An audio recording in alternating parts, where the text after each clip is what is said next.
What if you took the gameplay loop, grinding, character, and progression systems of Warframe, combined that with some MMO-light open zone elements of, say, something like Destiny, and topped it all off with the visual stylings of games like WildStar, Fable, or World of Warcraft? Well, Wayfinder is what you would get, and that, more or less in an oversimplified nutshell, is exactly what this game is. Now, last week I got the chance to go hands-on with Wayfinder, playing roughly 25 hours of this upcoming action combat character-based MMO, and I've come away mostly impressed. Beyond a few notable issues with performance, concerns about the overall scope of the game, and a gameplay loop that likely won't resonate with everyone, you better like procedural dungeon grinding. Fortunately, I do, and thanks to a really well-executed combat system that feels fun to play, along with what looks to be thus far some great encounter variety and design, I've enjoyed just about every minute of my time with Wayfinder. In fact, I found that the more I kept playing the game,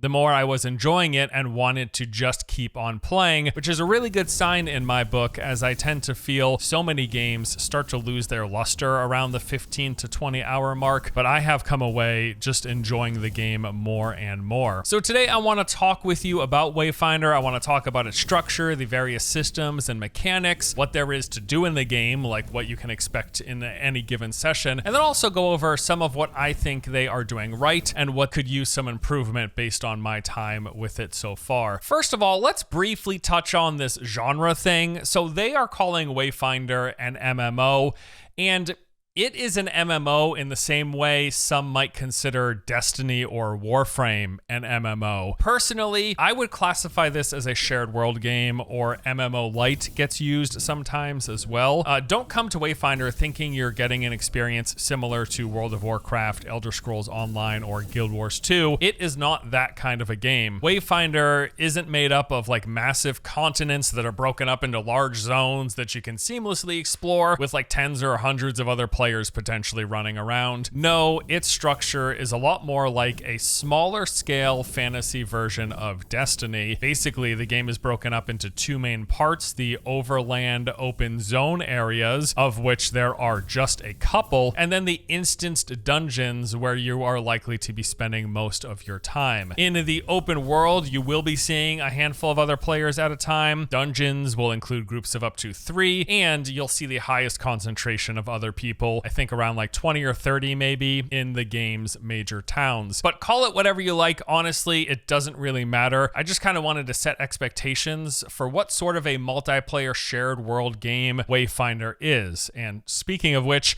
let's get into it. What is Wayfinder like? So things start out with you playing through a brief tutorial. You will pick a starting character, not class by the way. They are going with the Warframe route here, where you play as a pre-established character that has a set identity, a name, a personality, and then its own unique traits and skills. Much of what they're doing actually with the design and structure of this game aligns very much so with Warframe, which will become more evident as we go along here. So you pick a character, then you get introduced to the basics of movement and combat. This is an action combat game through and through, with everything you might expect it to have. There are light and heavy attacks, combos where you can chain or alternate between those, and then there's things like jumping and dashing attacks. There is blocking and dodging. Although it's not as deep of a melee combat system as, say, Souls games, with all of the attacks, combos, and then contextual variations that those have, Wayfinder does at least cover most of the basics, and the combat in general, it all feels really good. So after the tutorial, you are brought into the first major town. This is called Skylight. This is where you're going to pick up a lot of your main and side quests, along with having access to a bunch of different vendors, as well as crafting stations. We'll get into that stuff later, but I just want to say outright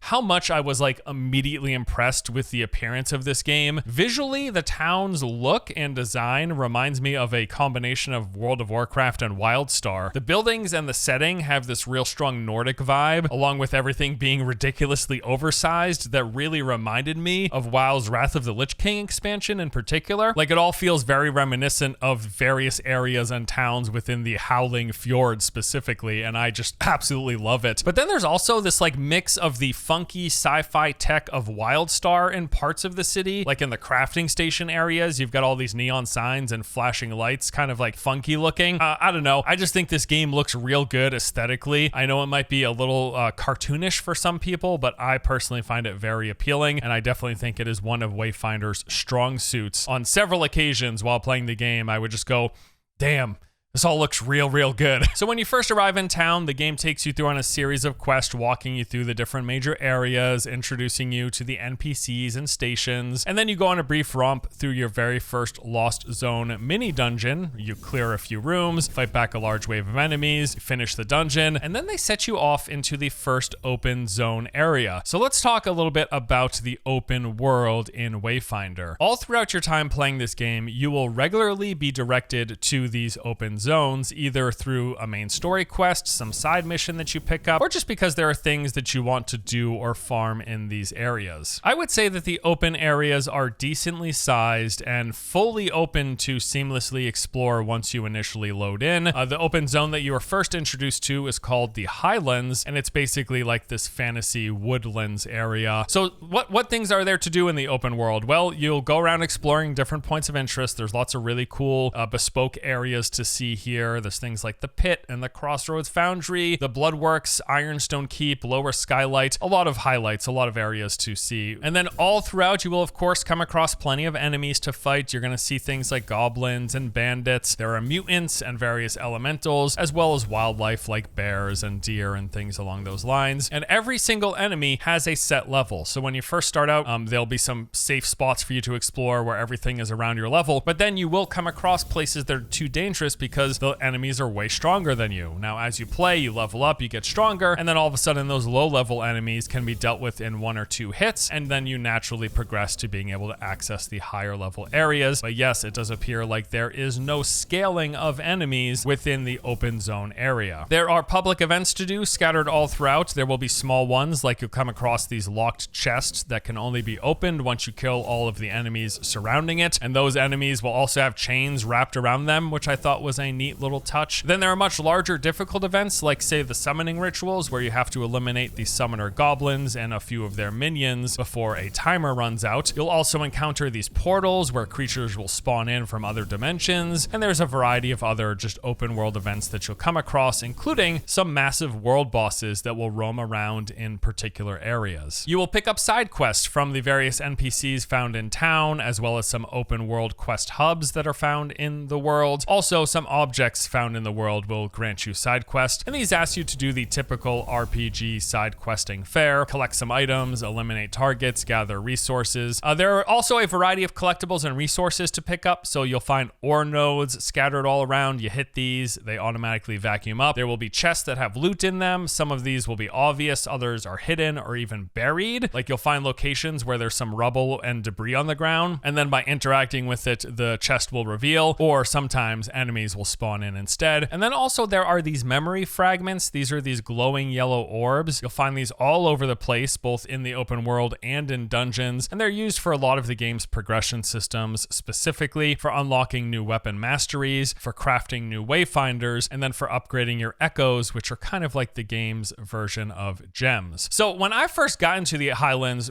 I actually had the impression that it was kind of a small space. Like as I first ventured out and pulling up the map, it seemed like a relatively tiny area compared to a typical MMO open world zone. But I gotta say, as I spent more time playing and exploring, I have come to find that it's all rather dense. I think this is largely due to their use of layering the environment. Like this isn't just some flat terrain for you to walk over. There are multiple levels to the entire thing. So you'll find castles and ruins, towers, hills, and rocky formations that tend to expand upwards, and then there will be tunnels, caves, and low valleys that go low, and even in some cases underneath parts of the map, and then lots of paths and interconnected access points between all of this. There will be lots of spots where you're actually required to do some sort of navigation on your part in order to get through. There'll be like jumping puzzles to get up to or across an area, or you'll have to use some of the game's various traversal tools that are in the environment, which include things like zipline locations, various ladders, and even elevators. Now, I wouldn't call these open zones massive though. In fact, just out of curiosity, I wanted to test how long it took to get from one point to the other. So I ran from the tippity top of the map where you first spawn in at the elevator all the way down to the southernmost point, and it clocked in at roughly 5 minutes, which even included some checking the map and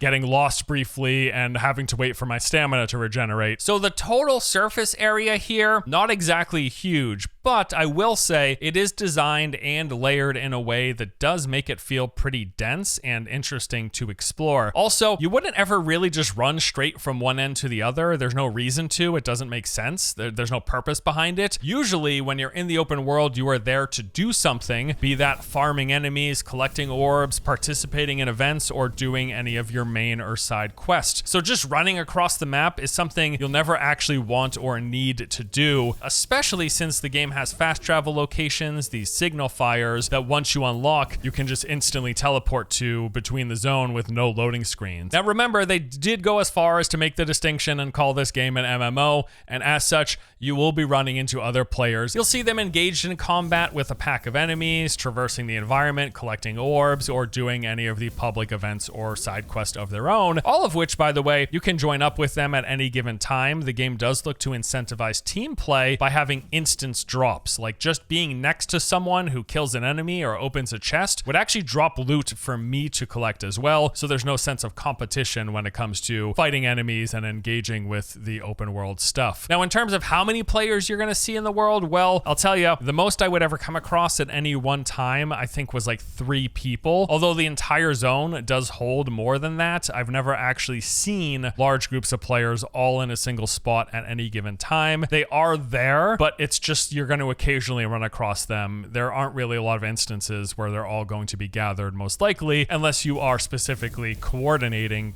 gathering with the people in your particular instance. All in all, I will say I do feel like they've done a fairly solid job in executing their version of this open shared world. These areas do feel pretty enjoyable to explore. Unfortunately, there's only 2 of them. Like I said, the zone that you are initially introduced to is called the Highlands. Now, after progressing through several hours of the main story quest, along with doing a bit of grinding and leveling up, you will eventually be brought to the second zone called Reaver's Woods. This is like this snow-swept region. It is an entirely new area filled with all new things to do, new landscapes to explore, enemies to fight, and resources to collect. But from what I understand, these 2 zones are the only 2 zones that the game is planning to launch with into early access.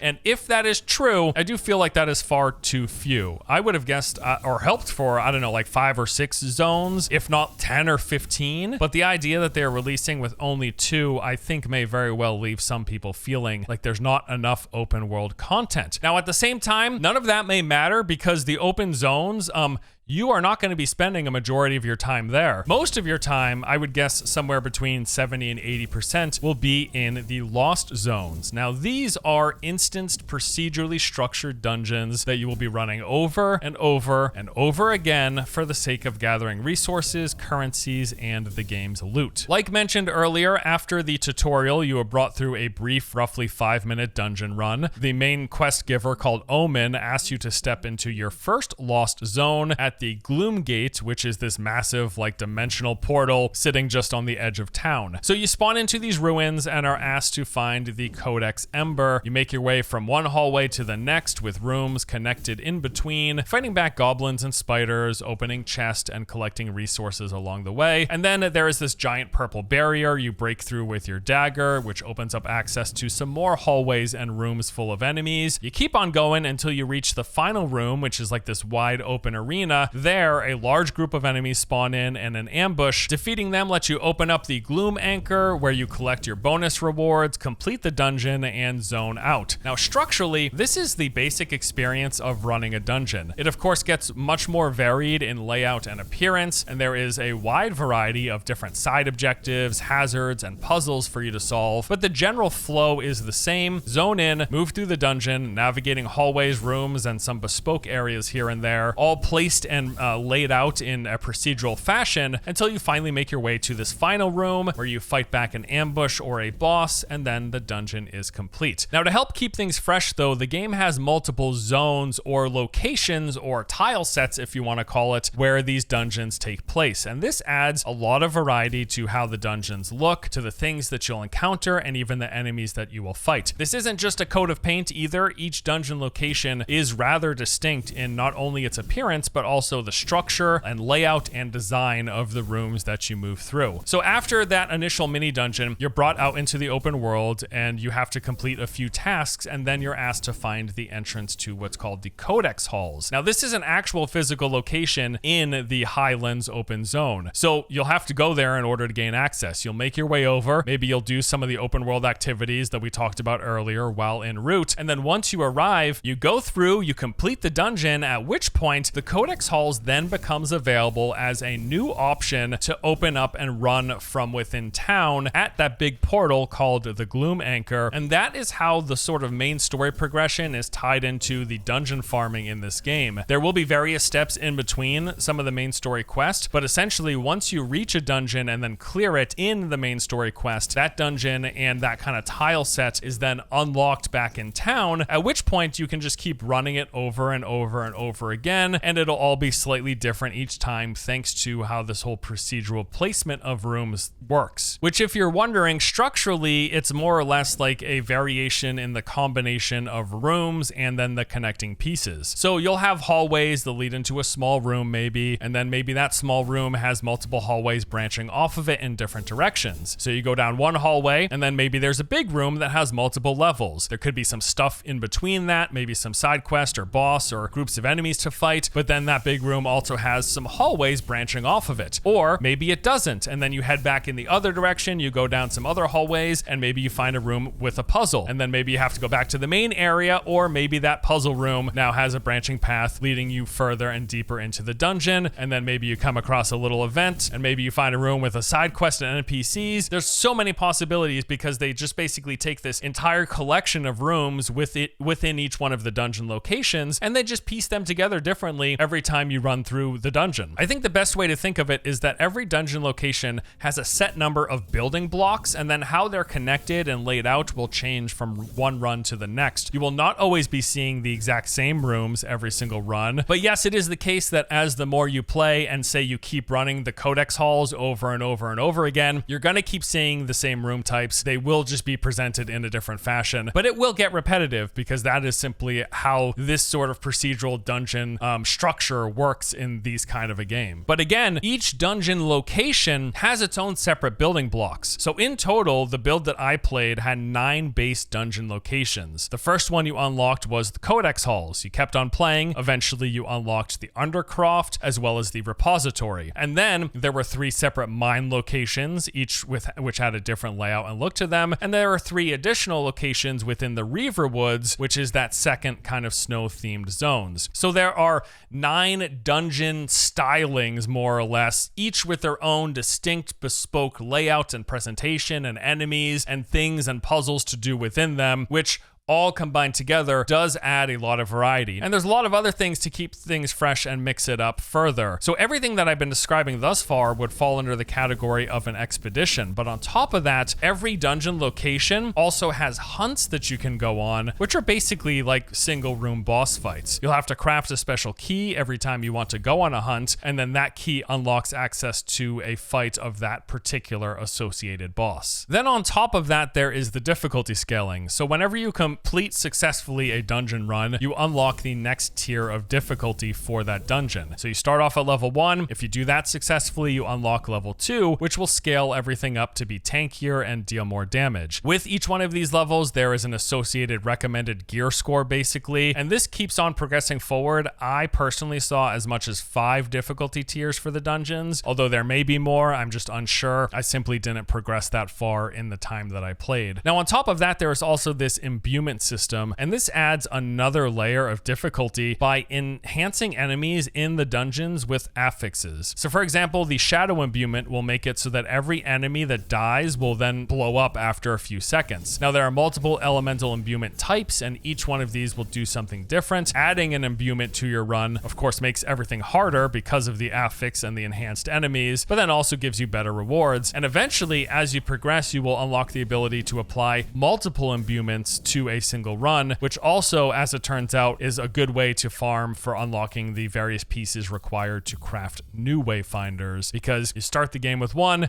and you have to make the rest very similar to how it works in Warframe. I will say, while there is absolutely a lot of repetition to the process of running dungeons, since it is a large part of what you're going to be doing and what you will likely be spending most of your time for progressing your character as well as progressing your weapons, and you will be seeing the same areas over and over again, coming across the same rooms, the same hallways, the same path types, run after run after run. I do feel like the way they do procedural placement really does help mix things up and keep it varied. That, in conjunction with the fact that they've got these 9 different dungeon locations, and I assume, and as far as we know, they will be adding more of these kind of tile sets of these dungeon locations between now and release. An average dungeon run would take me somewhere in the ballpark of 10 to 15 minutes, and just so you know, if you want to get a general idea for like what the flow is of any particular play session, personally I found that it would look like this. I would log in and probably run a dungeon like 2 to 3 times, and then maybe I would go on a couple of boss hunts, and then after that I would head out into the open world. I would do some side quests and events, I'd collect some things, and then I'd take all of the stuff that I gathered in that process and I would use it to level up my character, power up my gear, and start the loop over again, just continuously progressing and getting more and more powerful, leveling and getting stronger as I keep doing this loop over and over and over. Speaking of which, let's dive into the talk about how characters work, how the customization is,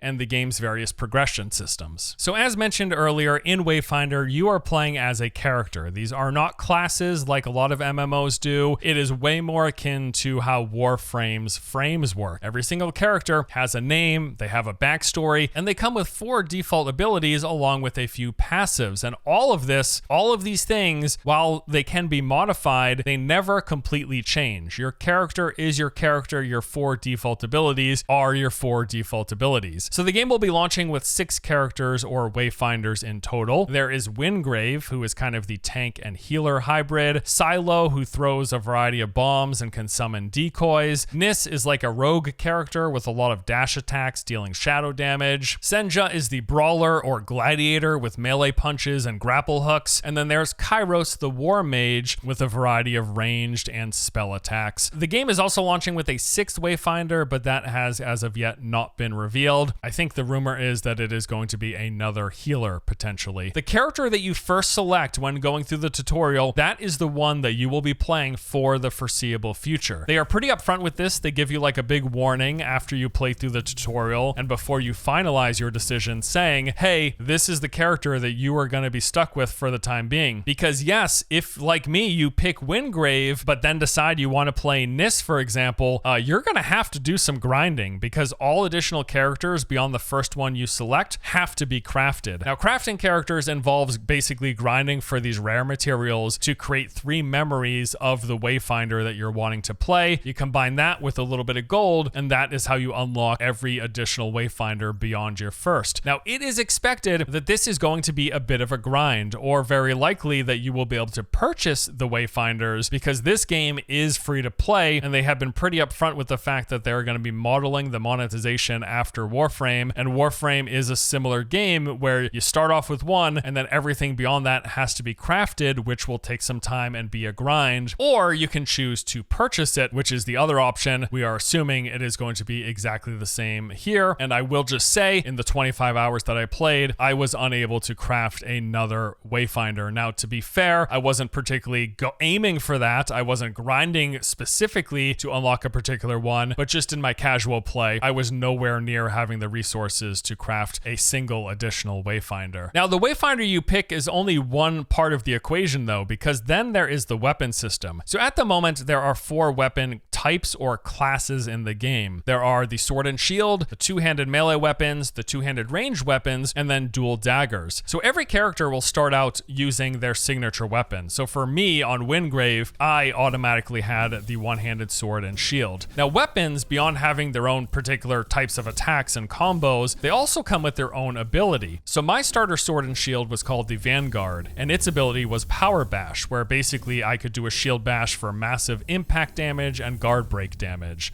In combat, I would build up charges, and then the more charges I have, the harder hitting it was. But what's interesting is that is just one version of the sword and shield weapon type. There are others in the game game, and every single one of them come with their own unique skill. So in the build that we played for the different weapon classes, there were 4 variations of the sword and shield, 2 variations of two-handed melee weapons, 5 ranged weapons, and 3 variations of the dual daggers. Every one of these variations has their own unique ability, so your weapons that you use aren't only like that, like sword and shield attack combos and lights and heavies, but also, depending on the one that you use, will give you a completely different 5th skill for your character. Now, they have said that this list will be expanded upon with time. I do believe by the time we get early access release, there should be even more than the ones that we saw in the build that I played. And what's even more interesting, though, is that while your character does start off with one particular weapon type, you can use any weapon in the game. Like halfway through my playtime on Wingrave, I decided to swap into using two-handed melee weapons. So I still had my 4 base abilities, they stayed the same, and I now had access to a completely new light and heavy attack chain combo, as well as all of the different attack variations, like the jumping attack and the dodging attack. But then I also had a brand new 5th ability. So the two-handed axe that I was using was called Typhoon. It's a heavy hitting weapon, deals high damage to health and resilience, and then it has this different passive system where engaging in combat builds momentum, adding additional damage to the attacks that I do. And its ability was called Shatter, where I would then consume all of my momentum and perform the strong overhead slam, and if I land a direct hit, that would sunder the target, causing them to take increased damage for 10 seconds. So the weapon system, it cannot be understated how it is almost like the other half of your character. Yes, your 4 abilities will never change for the character that you play, but there is some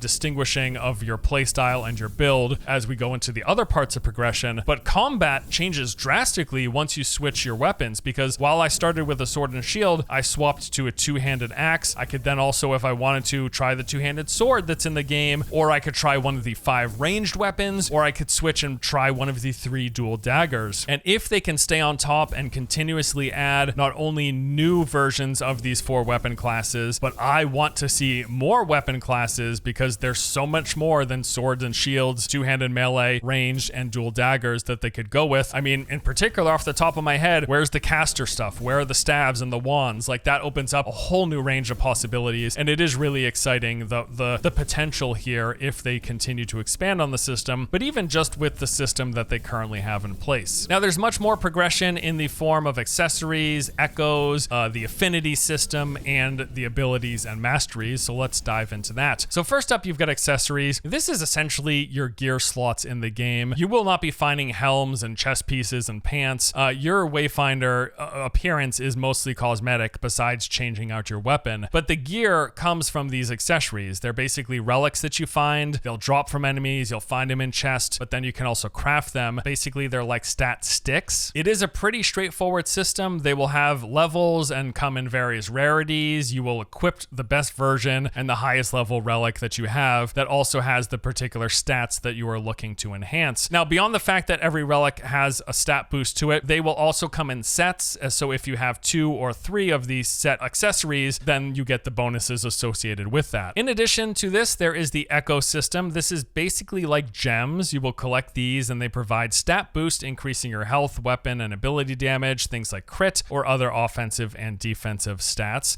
There are also classes of echoes that will add an ability modifier. So some modifiers include, if you use your weapon ability, you can then drop a bomb that deals magic and break damage. Or if you lose half of your guard break, all of a sudden it summons a damage shield equal to 25% of your health. Or there was one that I found where any melee combo finishers, which is just basically the end of an attack chain, once you reach that, it then summons a large AoE blast. And these are just 3 examples of this class of echoes that will modify your attacks or your abilities or give you some sort of passive enhancement. I assume there are way more beyond the 3 that I've seen. So these echoes will be slotted onto your character, but also into your weapon and the accessories that you have. And each one of those, character, weapon, and accessories, will have an echo capacity. So the echoes themselves will have a type and rarity and level, and then also an associated cost. And the system works very similar to Warframe, where you try to match the echo type to the proper slot on your character, weapon, or accessories. And if you do so, that will actually cut its cost in half, which then lets you fit more and more powerful echoes in. It's just a matching game, which gives you access to more potential capacity to put more or stronger echoes on on your character. And then outside of whatever condition echoes are found when they drop for you, they can then further be upgraded by feeding other echoes into them, which increases their star rating, which increases their power. The other form of power progression comes through this system of affinity. Basically, there are 3 lines of affinity that you can progress down. There is instinct, discipline, and focus. Now, this progression can be done for both your character and the weapon that you're using. Each one of these categories will just enhance a particular combination of stats. So your basic stats include your max health, resilience, weapon and ability power, crit rating and power, break power, and then physical and magic defense. So depending on the character, the accessories, and the weapon that you're using, the particular combination of stats that you get from going down the instinct, discipline, and focus trees may change. At the bottom, it's just another form of power progression where you move through this, leveling it up and spending resources, which makes you stronger in whatever attributes you're looking to enhance. On top of this, there are perks that you will unlock as you progress further down each individual path, and these provide some further specialization by giving you a passive boost, enhancing your character. Now, as I talked about earlier, the abilities that you get for your characters are static.